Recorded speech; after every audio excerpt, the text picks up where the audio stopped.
one of my lecturers then said, when you finish school, after 4 years in Covenant University, paying 500,000, and nobody will pay you more than 100,000 per month. If they told me that before I entered school, I wouldn't have. Michael Awonowo is a passionate educator and industry leader committed to helping individuals and organizations identify challenges and develop effective solutions.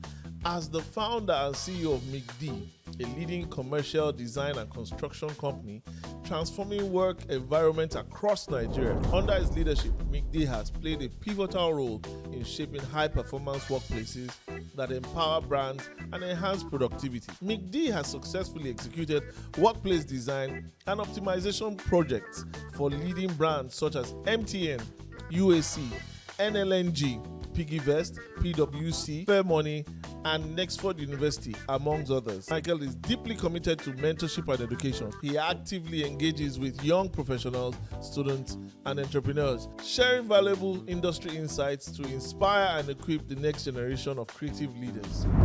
So if you go to a construction site now, the artisans know everybody as engineer, even the architects and engineers. So the task force guys were there, and they started breaking the building. I noticed the actual engineer was not around. I said, what's happening? Why did he say, where's the engineer? I said, I'm the engineer. I said, I should enter their truck. So why will I enter your truck? And he cocked his gun. Took us to where the cell was. They actually put us in the cell. Till today, it's the worst experience of my life. It's the most hopeless I've felt.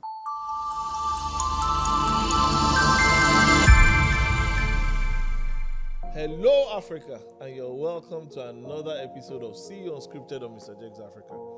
This promises to be very interesting. My guest today, I've heard a bit of his story or his journey, and it made me see once again the inner workings of becoming an entrepreneur or running a business. It's not as rosy as many people think it is or as straightforward, and you have to keep showing up regardless. Make welcome with me the myth, the legend, the maestro, the juggernaut, Michael Awonowo. Thank you so much, sir. Thank you so much, Thank you. Thank you very much. Thank you for coming. It's a pleasure to be here. Thank you. Thank you so much for coming. It's a pleasure to have you here. See, I know a bit of your story, right, that you have shared. Yeah. When people hear McD, if you've not heard of McD before now, I think you should just take a moment, Google McD, go online, MICDEE, DEE. Yeah. If you've seen McD, you've seen some of their works they've done. They've worked for some of the biggest names in Nigeria, hence Africa, right? Great innovative designs that I've seen myself, and I'm like, wow, this is beautiful. Who thought of this? How did you do this? You know, I was at the launch of his office, and within a short period of time, what they did, they literally made magic.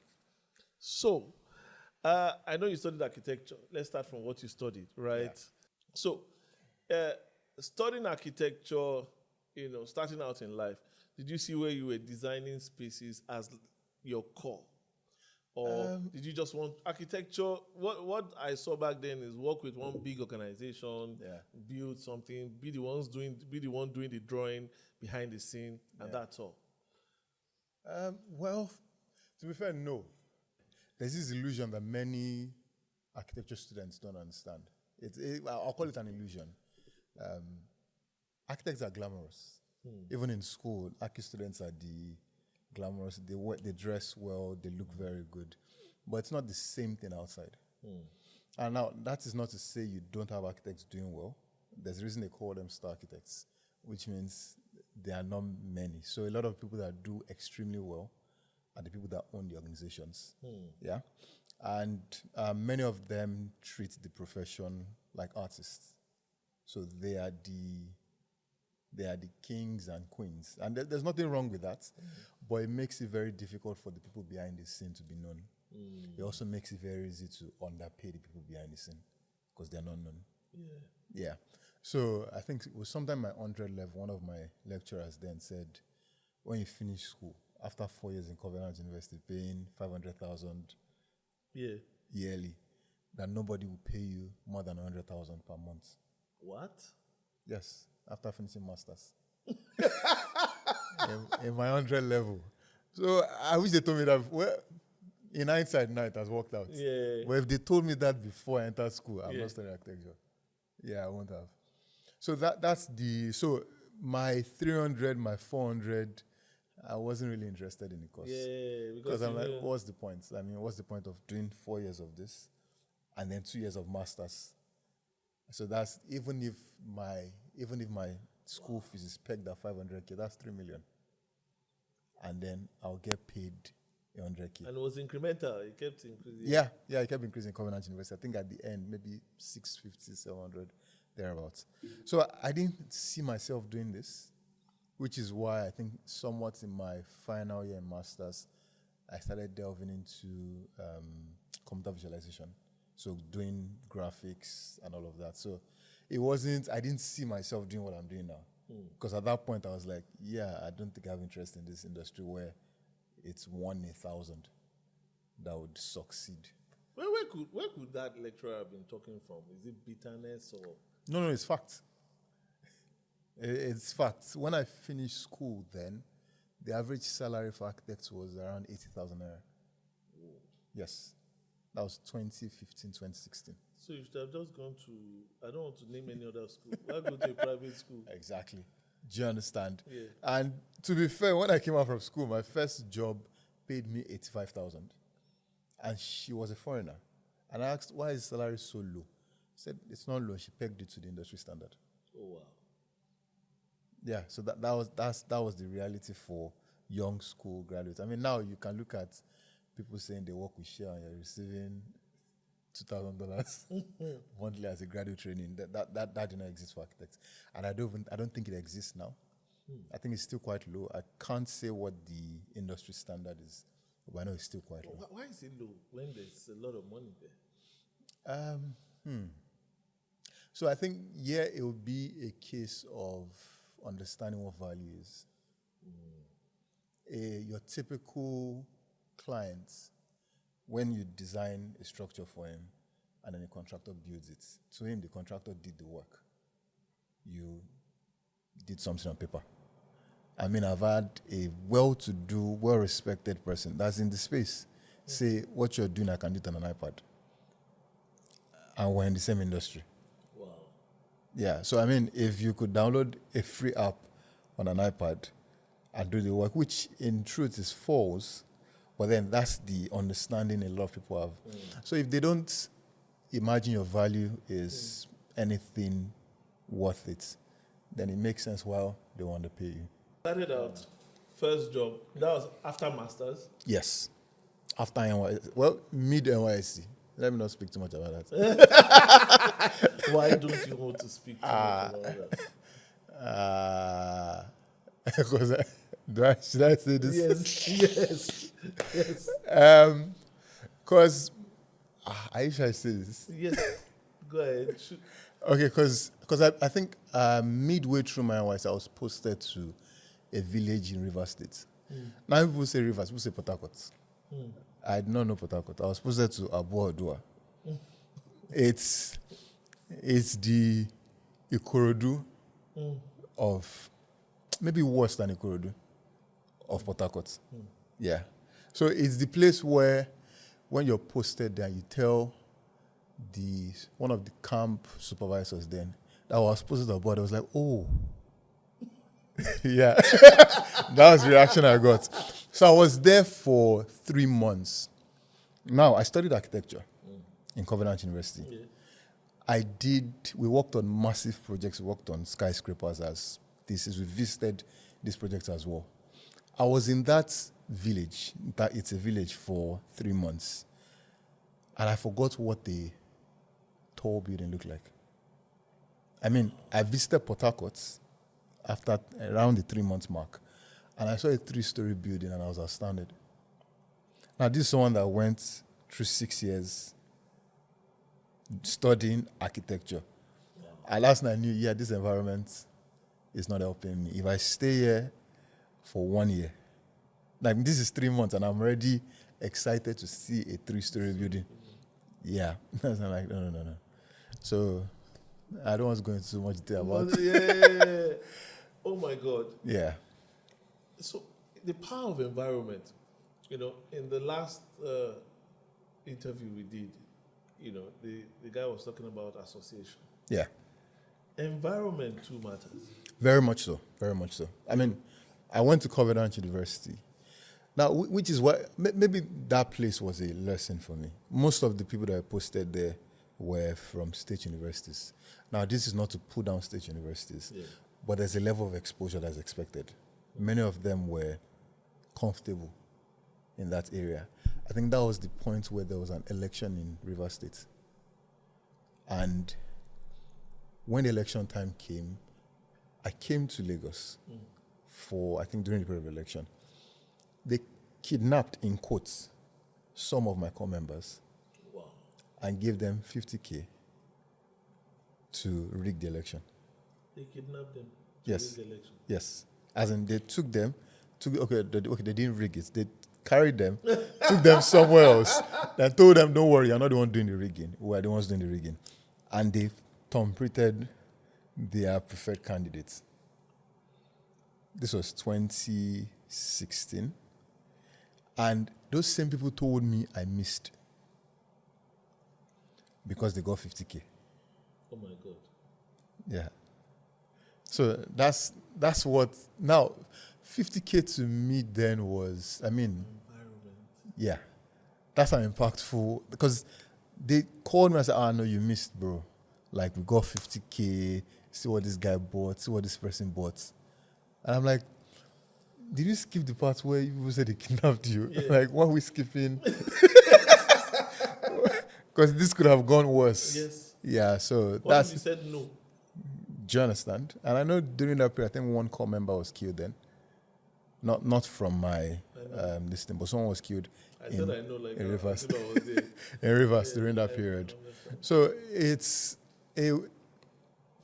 telling that for me that felt weird, like I had to get away from that. But to some people it was fine. So environment plays a key role. Yeah, it does. In growing up. It does. I know that you got one of your big breaks while you were still a student. Were you a student there? No, I was done. I was done. Yeah. Okay. And you shared some interesting story with me, right? Yeah. And I think I want the world to know. So were you still working? No. So this is when I quit my job and I started McD. So you quit your job. Why did you quit your job? How do I explain this? So at some point, in school, when you're done with school, architects tend to get, they call it PP, private projects or personal projects. And, professional practice, so your accountant, maybe you know someone as an accountant, help me do this, I'll pay you. So the same thing applies to architects. So architects tend to get a lot of that. And I was quite good at my work. I was very good. And so I used to get a number of those things. And I think I mentioned to you before, there was I had what I call a formula. If I call it a formula because that's the way it made sense to me. Tell me. Every time I get a project, when I'm done, in 3 days, exactly 3 days, I get another one. You mentioned to me a while ago. Yeah. In exactly 3 days, I get another one. Go looking for projects. Yeah. Somebody listening there will say, this guy has some godfather. I wish. Maybe God the father, you yes, never know. Yes. This guy has some godfather that is getting him gigs and all that. Exactly 3 days after. Exactly 3 days after. Consistently. So mostly visualization jobs, even some from South America. And this was way back when you finished school? Yeah, like during the period where I was working with that company then. Yeah. So you got jobs while you were working with them? Yes. You left because, it was taking your time? Because they pay you more? No, I went for an interview. Okay. I went for an interview with a very big company. And they offered me the job. And I think, let me step back a bit. Please. I was earning 85K. At some point, I said, I need this to increase. So she said there was like a bonus buffer, so she would add that. So my salary went to about 118. Sorry, I like sharing numbers. Okay. Yeah, my salary went to 118,000. This was 2016. And then I had colleagues that finished the first class from Covenant University. and they were getting job offers of 50K, 40K with masters. And I'm like, no, now, there's work outside. Why would you take a job of 50K? He said, there's no work. It's not possible. I said, there's work outside. I said, there's no work. So I started applying to companies to prove to them that there's work. And so when I applied to this particular big company, I got the interview, I did the interview, I got offered a job. I said no. Because then I proved... That was the one of 118? No, that's when I was... No, 118 was what I was earning. Okay, yeah. Then I got the one that I think they offered 180 or 200K. And I was like, no, because it was during that interview. No, so when I got the offer, I realized maybe I actually have something to offer. Because I got like multiple offers from different companies. And I was like, oh, go and work there. Like, there's no vacancy. I didn't say there was vacancy. I said just apply to them. Yes. Show that you're good. I will get the job. What I've learned is Very good mindset. people, and the same thing applies today, and I'm sure it applies to you. If someone with value applies to your company, you make space for them. Yes. You create a role for them. And so that's what I understood. And so but during that interview, so when I got the offer, I said no. Then the MD asked to meet me. Now, this is a company that is, I don't want to name names. Yes. It's a company that's been in Nigeria for more than 50 years. Wow. The MD asked to meet me, and he sold the company to me. Now, I'm 24, and I'm like, wait, what? What's happening here? This man is teaching me. Yeah, telling me how I'll grow, how this will be a real benefit to me. Like I said, no problem, sir. I understand, so I'll think about it. But after that meeting, in the bus back, I'm like, yeah, I think I should start something. Because I think I can, either there's grace on my life, or I can really sell myself. Either way, let's test one of the two. And worst case scenario, if it doesn't work out, I'm good enough to get a job. Yeah. And I made that decision, and then so let's say they were partners. The second partner called me, because it was not based in Lagos, and tried to tell me, oh, yeah, I got an offer and I don't want to accept it, that this will be of real benefit to me. I can grow. And I'm like, I understand, sir. Thank you so much, sir. But I still didn't accept it. So that's when I knew, I think it's time to start something. Yeah. But where nobody tells you is, anyone can start a business. But to bring clients. So May 1st, 2017, I said officially McD is starting. How do we get work now? But in the past, so the question was, how did I get the first break? In the past, I used to post things online. So even if I had not blown, in quotes, was still blowing. Even if I had not blown, in quotes, people used to reach out to me like, oh, I like what you're doing. I'd like to work with you in future. And I used to work with clients, so the future is just... Yeah. But there's one that stuck out to me personally. That's David Oyawe. I was still in Abroad when he called me. And he said he saw my stuff online. Abroad? Okay. That local government. Okay. Yeah. That was when that was 2 years between. Yeah. This person calls me.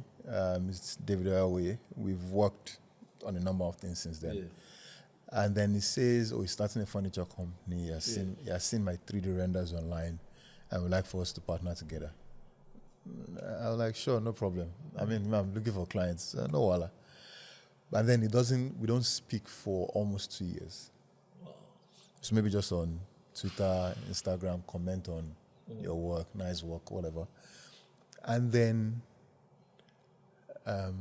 in June, so this is like 1 month. Now, I'm still getting those minor gigs while I'm running McD. Yeah. But it's nothing, what's the word I'll use? Nothing mouth-watering. Yeah. And in June, I'm at the client's place to ask for my balance.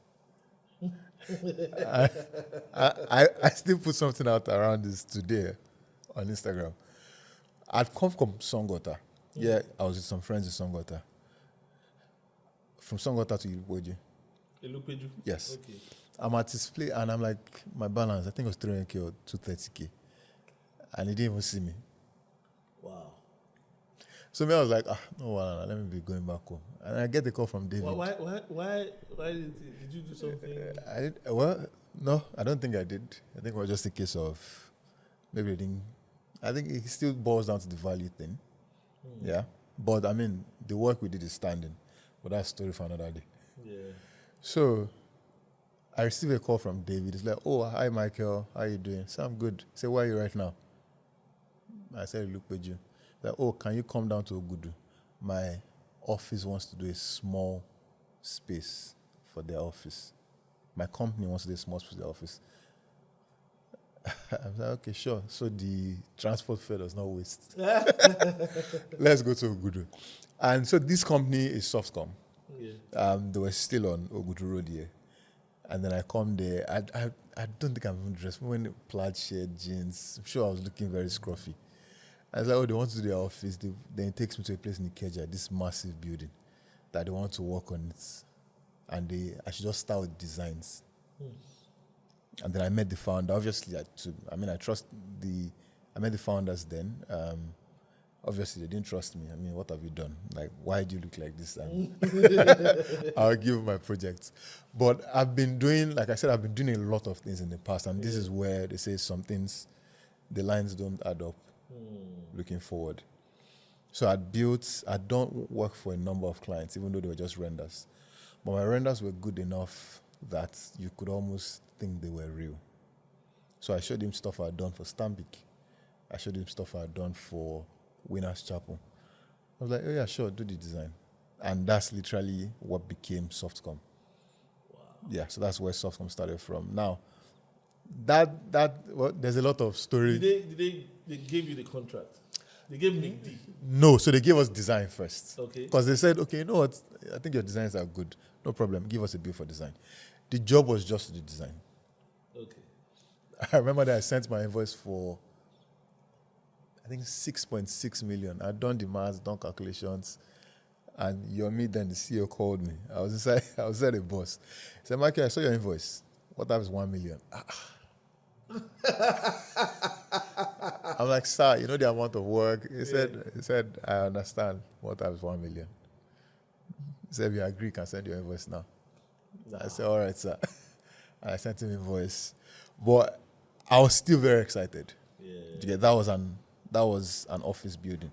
Prior to that, I had done renders. Not a lot of them have been built, but they're just renders. So this was a chance to design something that was real.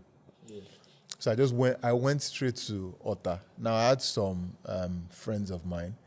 Then we're working on the arc that has been built. So we're the team that was working on the arc then. I just told them, "Guys, I have this project. I have 1 million. Let's share it and build this thing together." And that's literally. So we did the design first. They brought in different contractors. But their approach to work, it wasn't bad, but it was new then. Because they were your typical tech founders. Tech founders they don't do 9 to 5. They don't do 9 to 5. They work when they need to work. And so it's very easy for them to gel well with people that can adapt to how they work. So we're always available. Every meeting we're there. Every time we showed up. Like, we're just always there. And they had another company that was supposed to. So there was a contractor that was supposed to do the carcass. And then an interior designer that was supposed to do the interiors. We were just there as architects. But I made sure. We were constantly showing up even after every meeting. We had meetings till 11. And it was during this period where at the point, the 1 million finished. Because I was 1 million finished. And they had this, what would you call it? Bannex. They had this guest house that they had for their staff. And so the first day, I think we had done a meeting till 11. We're like, "Oh, the journey back, you guys just stay here." And we stayed there. Stayed there the first time, stayed there the second time. At the point, I'm like, "Well, since we're doing the work, so we can be close." So we can be close to where the work is happening. Can we stay there as often as? So of course you can. We're there for a while. So you're coming from Ota all the times. Yeah. And by 11 o'clock, you would have had to go back to Ota. Sometimes, yeah. Sometimes earlier, but then the journey, You know how the rush hour is, if you think rush hour is bad, see rush hour from Ikeja along to Songwater. I know. Yeah. I know it. Yeah, and I don't like traffic. I don't know. Maybe my guy. You like traffic? Who likes traffic? No, so there are some people that can live with it. Yeah, Even when I didn't have the money, I hated get it. you. So I will fly bike from Ikeja along to Togi. This is when I said I had gotten so used to bike that one day I found from Tollgate, I left Tollgate and I woke up in Ikeja along. And I'm like, wait, what happened? It happened once, happened twice, happened 3 times. And I realized I think I'm comfortable on the bike. You slept off on a bike Yes. from Tollgate Yes. To Ikeja along. to Ikeja along. Yes. So I started planning. I could walk overnight and add that 45 minutes period. I sleep time. So I could say, if I sleep by 3, wake up by 6, I'm out by 7, I can sleep between 7 and 7:45. Oh my God. So I'll just hold my laptop. It's even much better if there's someone behind me on the bike. Yeah. That just makes it perfect. Just hold my laptop and do like this, and I'm gone. Time and time. I thought it was normal. I think I told someone then. Yeah. I said, what's wrong with you? Like, what do you sleep on a bike? Yeah. So that was my life. I showed up every single time. And then it was during that time that there was an incident, like it was maybe political incident or whatever, that just, but for some reason, that project was just there. It was, I don't know how they got into the middle of it. It did not concern the company, but I think between the landlord and the landlord association or whatever. When the task force came. Wow. This is when I learned. So if you go to a construction site now, the artisans know everybody as engineer. Even the architect is an engineer. Yeah. So laymen just say you're on site engineer. So the task force guys were there, and they started breaking the building. And we found out and went there like, oh, what's happening here? When you were working. Yeah. So they had a second office. That's what we were, because I mean that place had AC. We're doing the drawings there. When I heard they are breaking the building, so we ran down that. Oh, what's happening? I noticed the actual engineer was not around. Apparently, he said he left like 5 minutes before I arrived. I said, what's happening? Why did he say, where's the engineer? I said, I'm the engineer. Hey! He said, I should enter their truck. I said, why will I enter your truck? And he cocked his gun.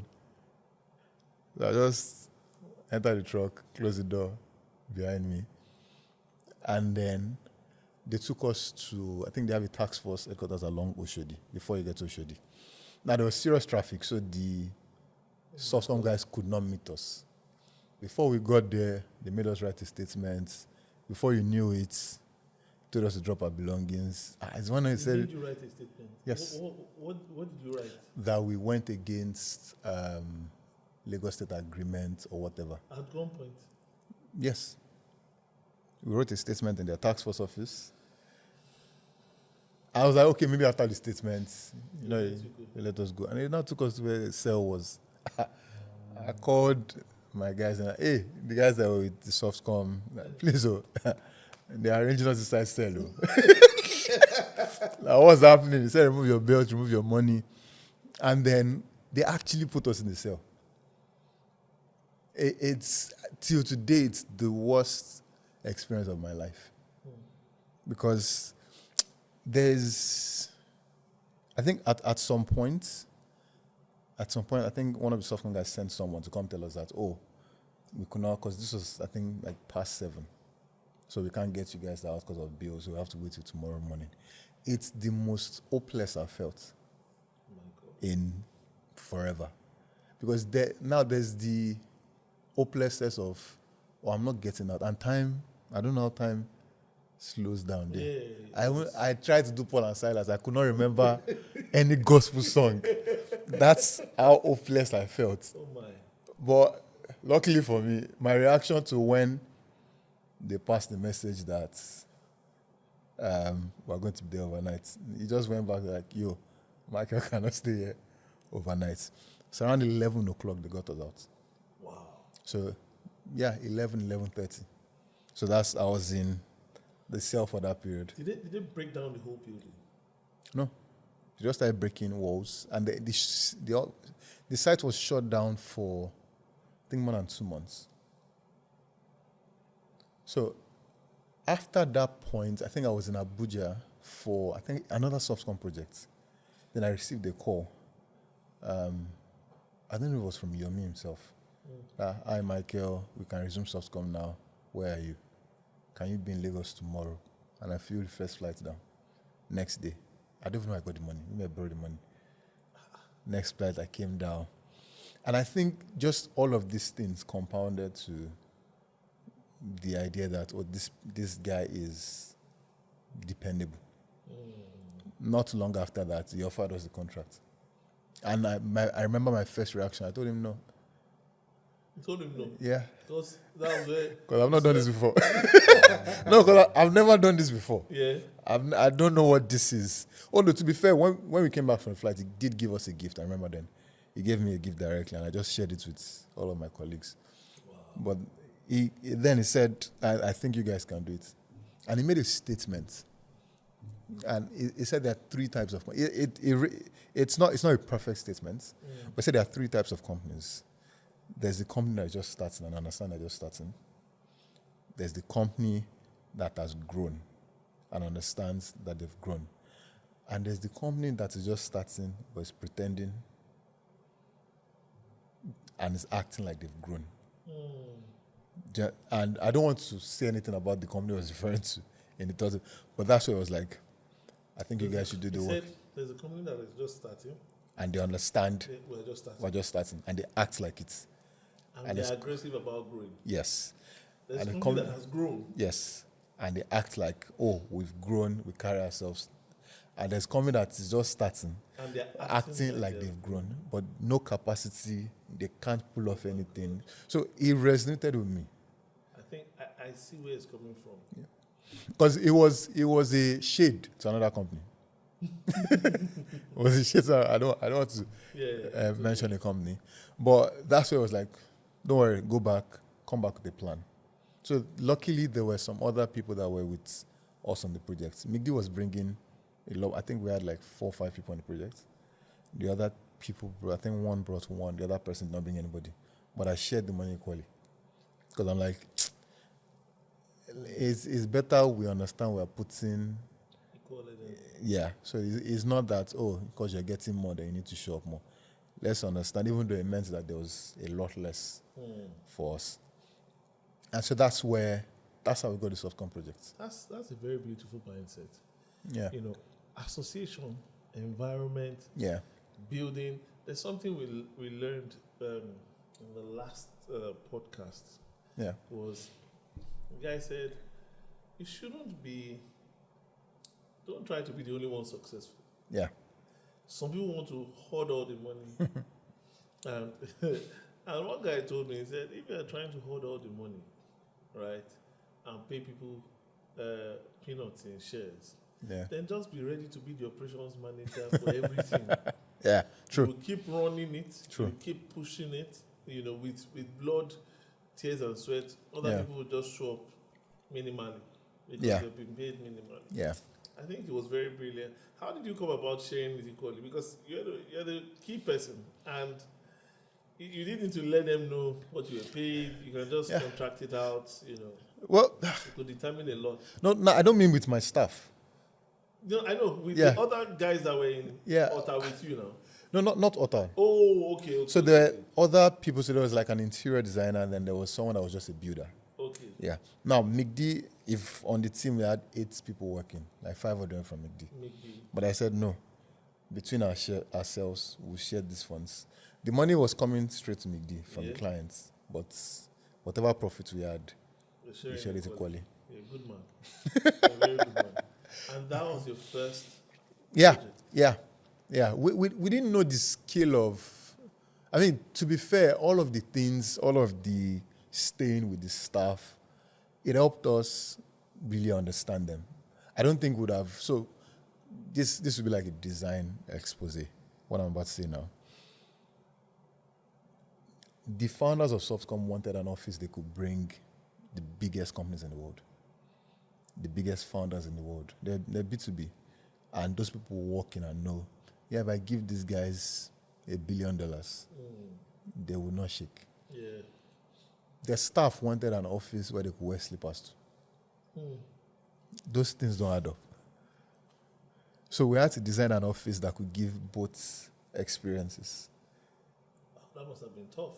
Yes. Coming from outside. Yeah. Speaking as an outsider. But because we had lived with them, I understood how they thought. So I could design for the founders and I could design for the people. And so like our design was contextual. It wasn't, well, let's do this. It's let's do this because this person is going to be here. So the way we did it, when you come into the reception is very, very minimalist. It'll appeal to anybody.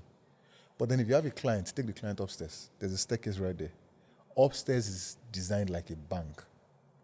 Like you walk into a Deloitte. But when you're done upstairs with the client and you've hopefully impressed the client, there's another staircase that brings you down and then takes you to the engineering team. And that's when you see that the guys that are doing the work are wearing shorts. But there's no prejudice now because you know they do good work. Yeah. So we wouldn't have done that without Staying. Yeah. And what they were trying to do as well, because like I said, even during the project, we showed up, and it doesn't mean we didn't have challenges. We had issues that we had to fix with. We could have just thrown it to the clients. Yeah. But I said, no, we'll use our money and we'll fix this thing. And we did those things multiple times. The client has no idea what happened. At the point, we changed the entire floor in the office. Wow. It cost us 3 times of what we spent originally. Came out from our profits. I think it endeared the client to us. Yeah. And now they had a plan which I'll say worked perfectly for us. They found, I think it's a genius plan because we're investing so much in the office. They had, I think, a 52-week plan to bring in a senior person in a top organization or in power or anything to the office. So every week, there was a top person coming into the office. And some of those top people became our clients. Wow. Because then they'll be like, wow, your office is amazing. Who did this? And then Yomi will just call me and say, oh, Michael, I'm sending you this person's number. Call him. And that's how we got UAC. That's how we got mutual benefits. Even to 2 years ago when a client's meeting and some of the execs were, what have you done before? And I said, we did Softcom. And then one top exec unmuted his mic. I said, which one? He said, the one in Ikeja. He said, don't worry, they are good. And I muted himself back. Wow. Yeah. The first offer was like, I can't do this. But him insisting that I think you guys can do it. Not many people have that. Yeah. That in them to bring people up. People want to meet you when you've climbed the ladder to the middle. Yeah, true. But not many people want you to use their platform to climb at the very first rung of the ladder. I want to shout out to Yomi Adedeji of Softcom for like having that will to want to raise other people. Yeah. Because you said you told him no. Taking that bet on us. That's literally what birthed McD. Yeah. That's where it started from. Gave you other projects. Other projects. Yeah. Wow. So it then meant that so for example, UAC, I think they were working on their head office. They had started the process. I think they were almost done. And then someone on their board had been to Softcom. I was like, oh, talk to these guys as well. I think they are good. And the head of admin calls me. That, oh, I want you to look at our office. And literally that's how the process started that we got into UAC. So I can point out, and they were also doing something which was, it did help their business, but every time it helped their business, they were bringing people into their office. Their office became McD's showroom. Because they had this TGIF they used to run every month. And then Softcom's office was probably the best tech office in Nigeria. So every who is who in that industry went to the office.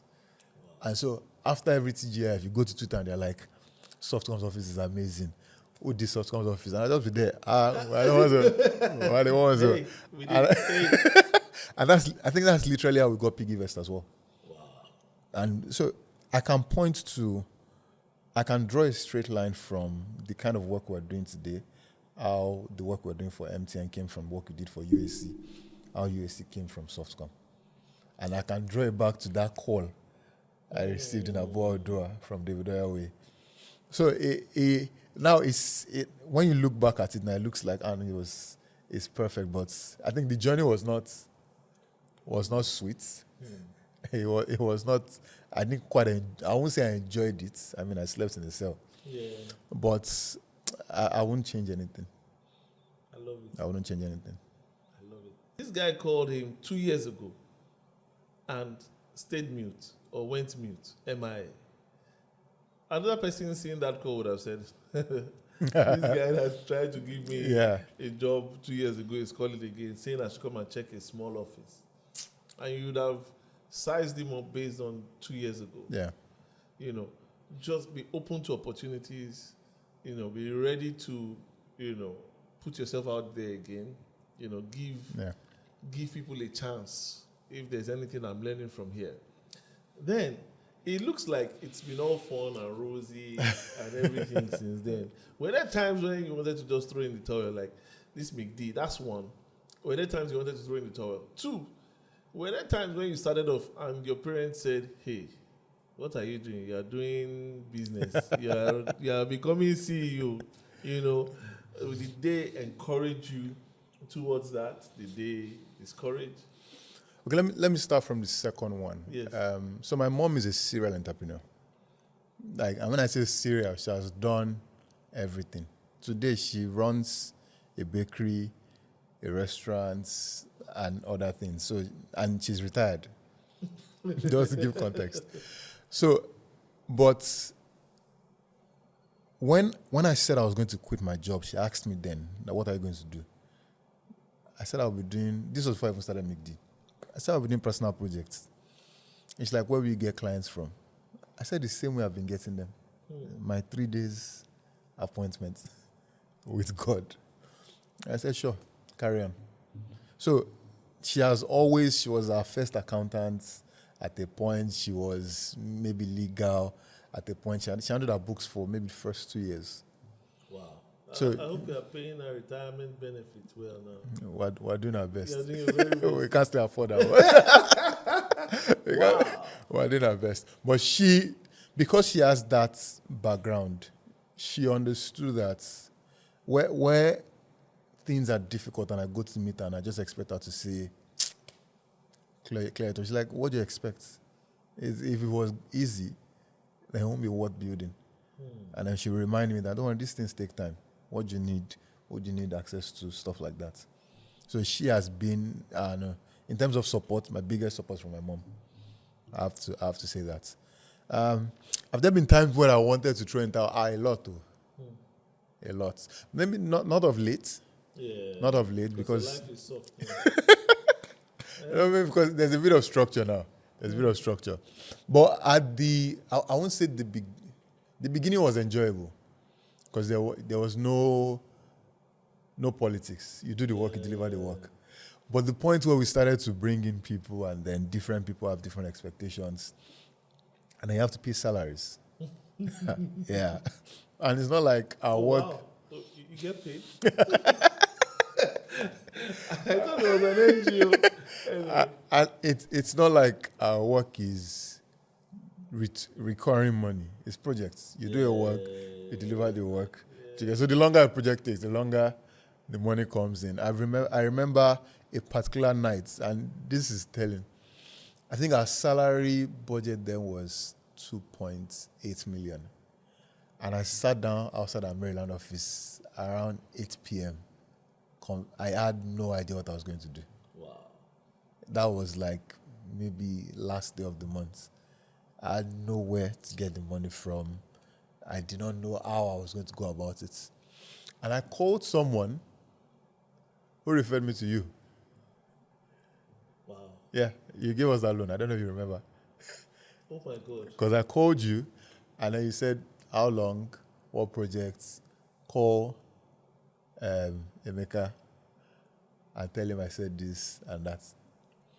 So there have been times where it has felt like, this is, I'm tired, I don't want to do it again. So there's that incident.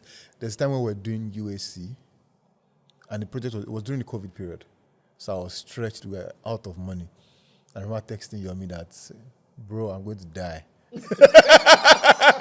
Help my life. This is behind the scenes. I'm telling you. Help my life. Everyone, or most people go through this. He just texted me, when can I take a call? We had a call. I don't even think they gave us the money then. But just the fact that someone I could see from afar that was killing it could tell me that everyone goes through this. Yeah. That even we that were here now, we still have problems. We have problems that are our size. Yeah. Everybody has their own problems. But that's just the fact that I could talk to him about it was a lot. And so if in those difficult periods, I mean, there are times staying in Ogudu helped as well. I used to walk at 2, 3 a.m. Just take walks in the middle of the night, just thinking about my life. Like, why did I do this? Now, what am I doing here? Who sent me? That's the real question. Oh my God. But then just having people to go to, always having my mom as an escape too was solid. That's and you begin to find out that it'll be all right. Yeah. But at that moment, sometimes you remember that it's going to be all right. Sometimes head knowledge tells you it's going to be all right, but everything around you is letting you know that, man, you're in deep. Yeah. And then understand that you're responsible for the lives of people. Hey. And these people are my friends. Because we're still early on now. And so when I'm a very simple person, I knew my naira was still. I knew if I get 2 cartons of noodles, buy 20k groceries, buy like 4 bags of pure water, I'm good for the month. That's less than what? That's less than 30k. Then it was like 2,000 naira. Yeah. I was good for the month. So my own life was, if I had money, it was to spend on my girlfriend, who's not my wife. Yeah. But for them, I don't know what challenges they had. I didn't have to give my parents money. My mom understood I was building a business, so she never asked. But I don't know what troubles they had. So like, it's quite. Sometimes it tells on you that some people leave their homes. They could do something else, but they choose to come to your own office to work 5 days a week, 4 weeks a month, and at the end of the month, it's not like you didn't see them doing anything else. So they deserve their money, and so that tells on you. Favor. It's not. That tells on you. I've never been I carry that burden. I never like to share that, but I want to carry that burden. And if someone is going to leave the comfort of their lives and tie themselves to my vision, at the very least, I should be responsible for whatever I've promised them. So if I'm saying one of the things that really affected me, where I was like, let me drop Bring this. It over, It's times like that. But you said every 3 days, every 3 days. But okay, at that time, you had not finished project. No, so this was 3 days was before I started McD. Because when McD started very well. We started like this. And at some point, I decided to, you start to think that, okay, now, because now I need to act like a business. Yeah. We have to do the right things. We have to do this. We have to do this. And I forgot what my backing was. And for like 3 years, our revenue plateaued. Wow. For like 3 years. Up until, I think, 2023.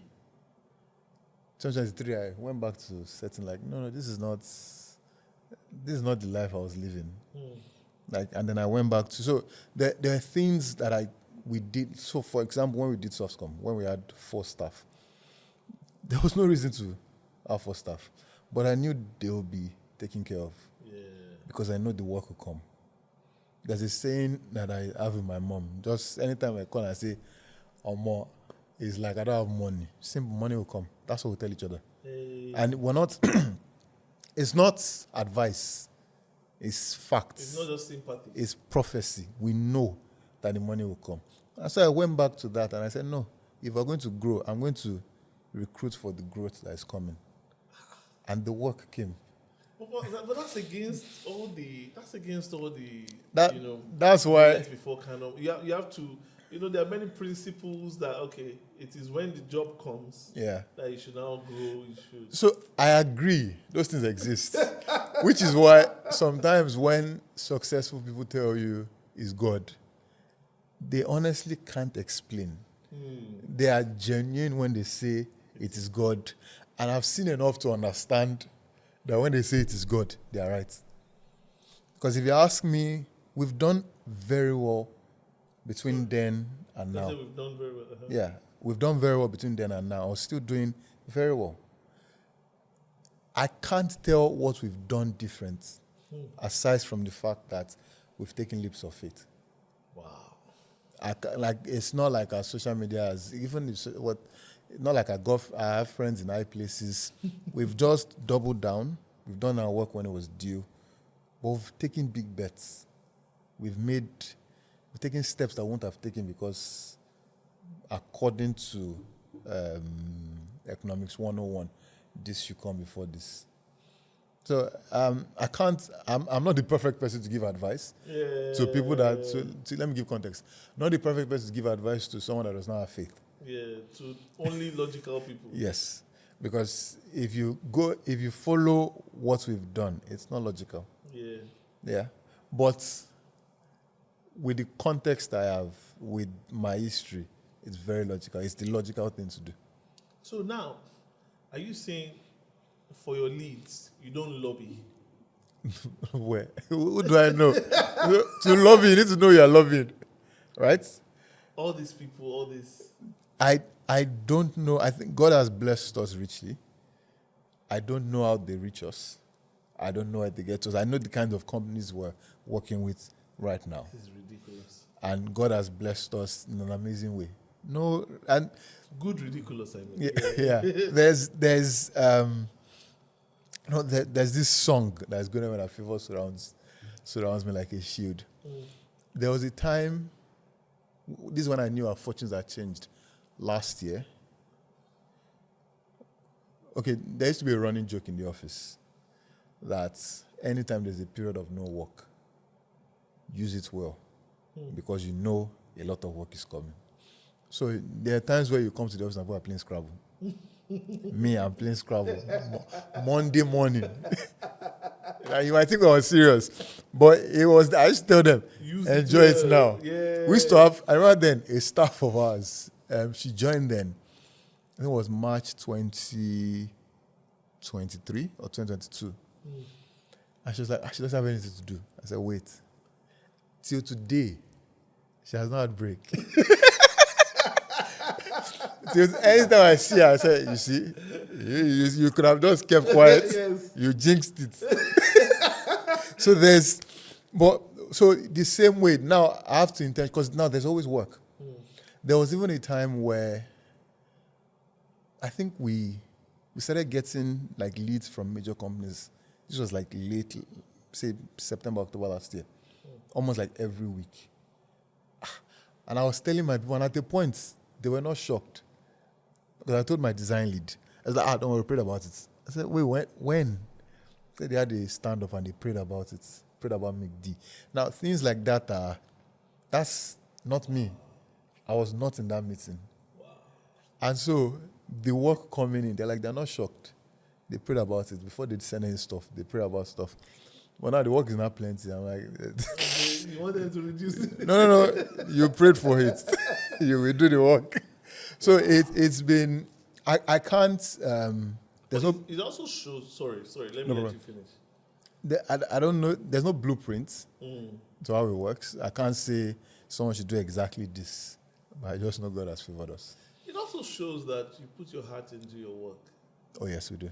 Because God can bring favor your way and you mess it up. Yeah. Many people have messed up. Because they don't feel, Now good, we Yeah. go run now. When you hear we go run now, run. So the intentionality, you Yeah. being a part of it, immersing yourself into softcom, like giving them what they really want, and was aesthetically appealing. I think your work and grace. There's obviously a lot of grace. Yes. Because it doesn't make sense. It doesn't. It doesn't. Even in terms of the people that have worked with us, I used to joke about it then that if anybody leaves McD, you either go abroad or you upskill. Like you can't go to anyone below us. Like we can we can do a Canada branch with the people that have worked with us that I was still with on very good terms with of McD. That's how, because God has blessed us with amazing, very down to earth people, but very, very diligent people. Where sometimes people apply, even so. Let me say the first ever person that applied to McD because they didn't put out vacancy. Just when we were doing softcom, he had a good paying job.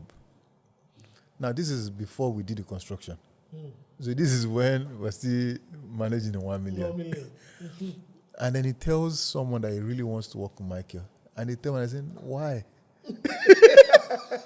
What is it you are seeing outside? I'm like, why? And he's like, he just really wants to work with me. I said, how much is salary? This, I can't pay more than that too. I said, fine.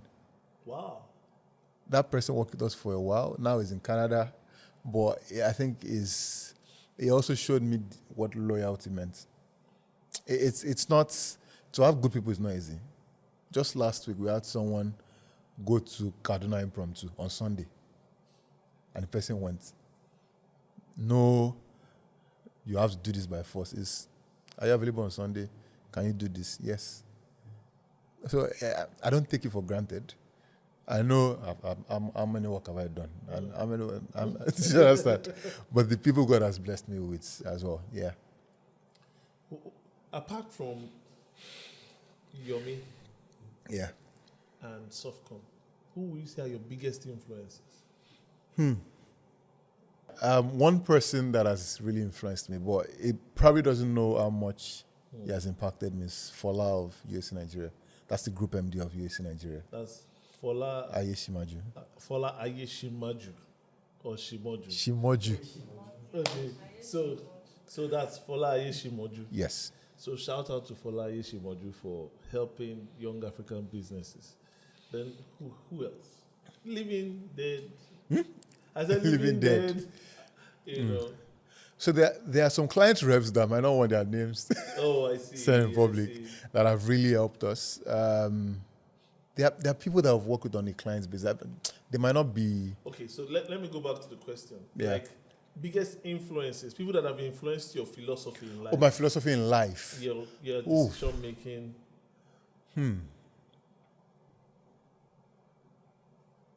I just might take a, I need to, because I need to think deep about this. Okay, no problem. Because many times it's less about the people and more about their impacts at a particular time. So, for example, I really respect Brancheski. That's the founder of Airbnb. He's a designer that runs a tech company. And I can resonate with the way he thinks and the way he approaches. And then the fact that he almost died during COVID. Yeah. And they were able to come back. I've watched tons and tons of interviews that he has done. And that's someone I respect a lot. That's one I respect, his philosophy, his approach to work. Let me think again. So I hardly find people that I respect in totality. So I might respect something they've done. So, for example, I really respect Uka of Travel Greek. I was incidentally getting married tomorrow.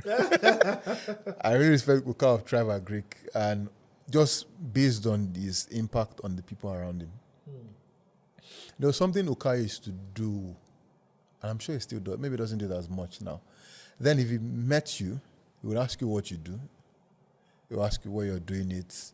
And if by any chance you're a person of value, but where you work is not as valuable, you'll very likely bring you Travel Greek.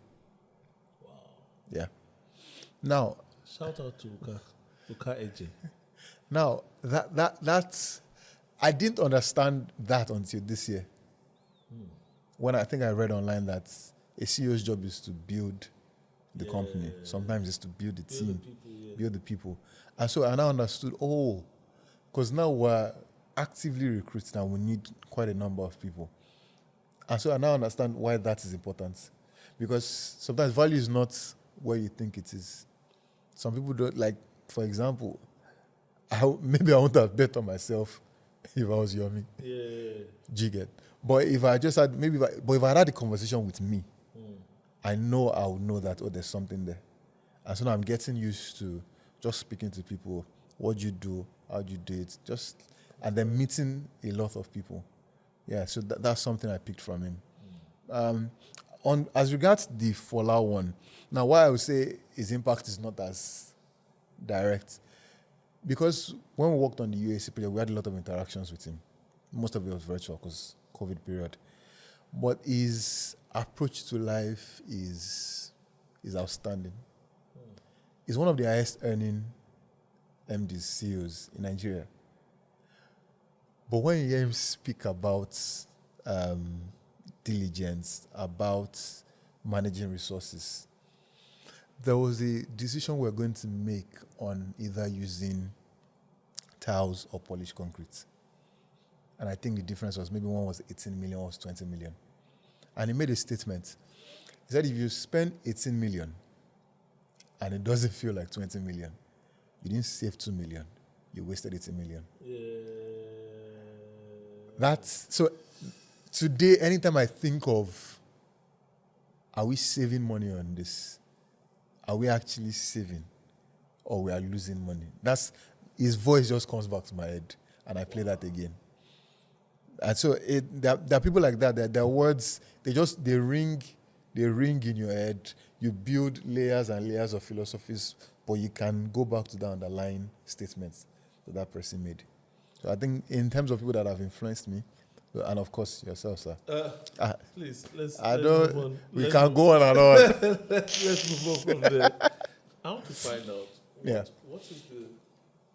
what is the future for Africa? I think this would be like rounding off questions. Like, what do you see young people in Africa? Yeah. What's the future? How can they break? Because a story is very inspirational. You can almost see like an invisible force holding your hand. Yeah. Where you can even say that like there's a schedule every 3 days. Yeah. Once I'm done with something. Yeah. For those who don't have that or who are just starting off in life, who are where you were many years ago,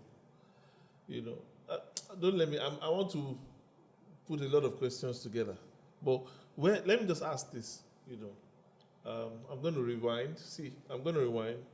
So, where do you see Africa in the next 10 years, next 15 years? Opportunities, threats, what's your mindset about doing business in Africa? So, especially with something I think the Western world understands, Africa is I think it's the ultimate opportunity landscape, which is why a lot of them want to invest in Africa. We obviously have the youngest population, but then we have the biggest problems. And solutions are where you build opportunities from. We have the biggest problem. So if we are going to... Or problems are where you we have the biggest challenges. And that's what when you solutions on. Okay. So if we're even just going to invest in our infrastructure to meet up with where the US is today, do you know how many jobs that will provide in the construction industry? So that's where my mindset is. If I go to the US now, they say the US is a land of opportunity. I mean, you can build anything upon anything right there. But yeah, we have a lot missing. Like, there's so many challenges that if you solve any of them, you can build something amazing. And then you already have the people, like we have the youngest population. There's something we can leverage on that. But beyond that, you can see it in the positive and negative way. I do think there's a negative aspect to the way we approach work. Yeah. There's a saying that Africans work 24/7 because most people, they're 9 to 5. What they earn from it does not cater to their lives. It can't cover for their lives. So a lot of people have side gigs. And I think because of that, we tend to think small. We tend to think, how do I provide for myself? So even the ones that are thinking big are, how do I buy a house in the UK? That's the idea of what thinking big is. Now, I started MIGD from a point of, or the journey to starting MIGD started from a point of, I don't think architects should be earning what they earn. So when I started, it was, I'm going to prove you people wrong that architects can be paid well. And we try our best to do that MIGD. So now that's beyond just making money. That's something that drives me. If I can prove that, because the industry we're in it has existed for a long time, but it's a lot more, let's say architects, builders are coming to the industry. That's office fit out, workspaces. It's been there since forever. But many companies are having the capacity to set up offices. The ones that don't even have the capacity, you can do small solutions for them. So this is now a genre that a lot of people are setting up companies. When we started, there weren't a lot of people that were doing what we're doing, apart from the OGs. But now, every week on Instagram, there's a new one that is doing offices. And I'm not saying I played a role in that, but I think there's an indirect role that we've played, that we've just showed people that, there's an opportunity here. There's an opportunity that exists in serving businesses, because businesses need a place to work. And I think if everyone can think beyond themselves, just like the people I said they should get the jobs, I employed them afterwards, even before the jackpot. Wow. Yeah. So if you can just think beyond yourself and be selfless, you'll be shocked how much opportunities exist for the people in your neighborhood first, and then you expand that solution. So from that mindset, because of the just sheer number of people we have, I think Africa can be amazing. But there has to be a drastic mindset shift. We're used to going to the West when we're established, or when we have an idea of being established. I think that mindset has to shift. Yeah. If I was going to pick one, that's what I'll pick. I think it can go. The future of Africa can go in either direction. Thank you very much for sharing this. You're welcome, sir. I want you to please speak to that young Michael in this camera. That is just starting up in life, doesn't really know much, or maybe, hey, I'm just fresh out of school. Just speak to that young African who is where you were when you were fresh out of school, right? Trying to make decisions, what will you say? Before I say that, scratch this. Before I say this, what are some of I understand that there is grace in your life. I understand that. What are some of the qualities that you will say, I learned this and I applied this and this changed my life? Some of the qualities in your life, some of your philosophies, you personal philosophy. Yeah. The first one, you can't outwork me. Wow. If we're doing the same thing and I've set my mind to do this thing, you can't outwork me. That's something I've understood, like the work equals the results. Now, granted, some people have talents. I'm not disputing that. But I've seen people with sheer hard work outdo or get better results than people that have the talents. And so when I started doing computer visuals, now I don't know if that was a talent. I was not born with a computer. But I used to say then that I would be the best in the country. I used to joke around with my cousin before I got a computer. Wow. And I started to the point where 2018, 2019, arguably I was one of the best in the country before I evolved to construction. In school, I was fast. I used to finish exams in 1/3 of the time. 1/3? Yeah. Just because now, I wasn't diligent enough to read more than everybody. I was like let's say a low A student, like a second class upper student. But you will not beat me in speed. So if you speed in finishing the exam, and I'll still do it well, not finishing and fail. Finishing and getting a 70, 75. Wow. That was me. So even when I started work, I was that guy. You give Michael a task, you finish it, start and down, I finish for the next person. Wow. So for me, hard work and diligence. And that's what showed in the Softcom experience. I will do the work. There's a funny thing. I can postpone sickness. I learned it in school. You can postpone. You can feel sick and say no. Not today. I'll fall sick next week, and you walk through it. And then when you fall sick like it will be bad, but at least you're done. So my matriculation, I remember, from church to the canopy to the hospital, and they admitted me because I said no, I can't fall sick. So that was me. Like, you just share grit that this thing, I'll finish it well, and when I'm done. So there's the grace aspect. Yeah. There is work, and Yeah. what you're inadvertently telling them is, hey, work hard. Yeah. Work hard. What other philosophy? Any other philosophy you want to tell that younger person? People first. You can't. Life is about relationships, whether you like it or not.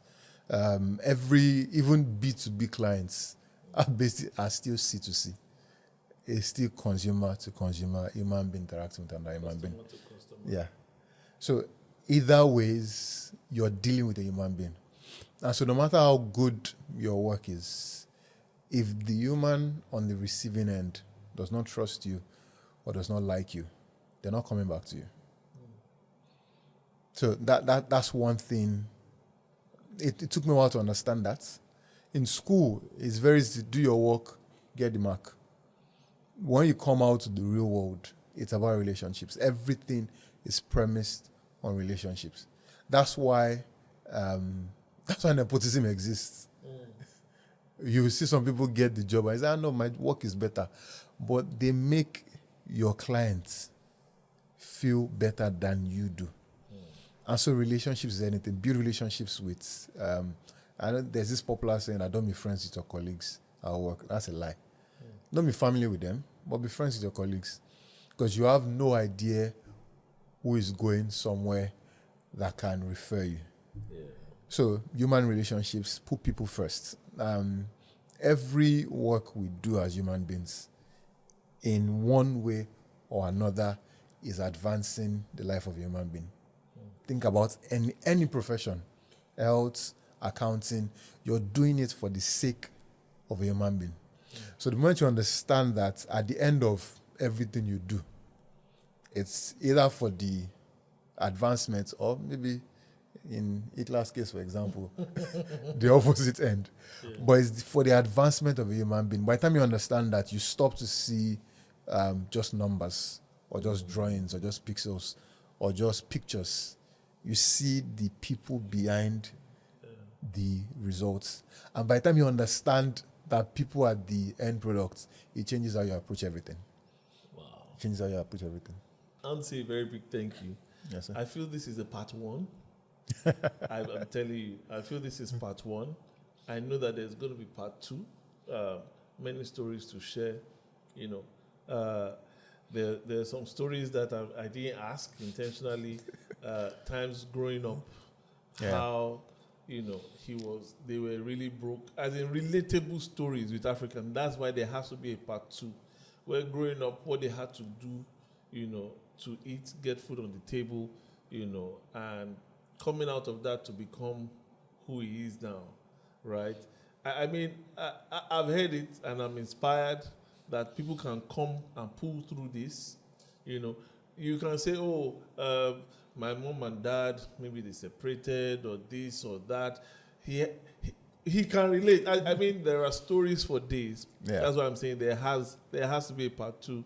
But here, the business side of things, see the grit, having to go a long distance to ensure that the customer feels comfortable. And that client sees and says, hey, this is the kind of quality we want working for us and being able to build. So sometimes you saying, that person, I have people in my life, they don't want to help me. That is a one-sided story sometimes. Yeah. Sometimes you may need to step up far away from your comfort zone. I mean, you may not be able to see your comfort zone if you look back, right? That is the story, and I'm so grateful for sharing this, spending time with us. I pray that you take a thing or two from his story, and I pray that you see the grit that he has. I pray that you create value. Amen. He said something. He said, I just shortened it to value creates space. Yeah. So even if you say, I don't have money, once you are a person of value, people will create room for you. Yeah. CEOs will be pitching to you, right, to come and work, why you should come and work with them, right? So I think it's very brilliant. Watch this multiple times over, and I hope that you get one principle that can change your life. Once again, thank you for joining us. One thing that can change your life right now is to like, share, subscribe, hit the bell button so that you can be the first person to know when we post a video. Until next time, have a fruitful, not till next time. So, and I hope that we'll see you next time in the next episode. Have a good day.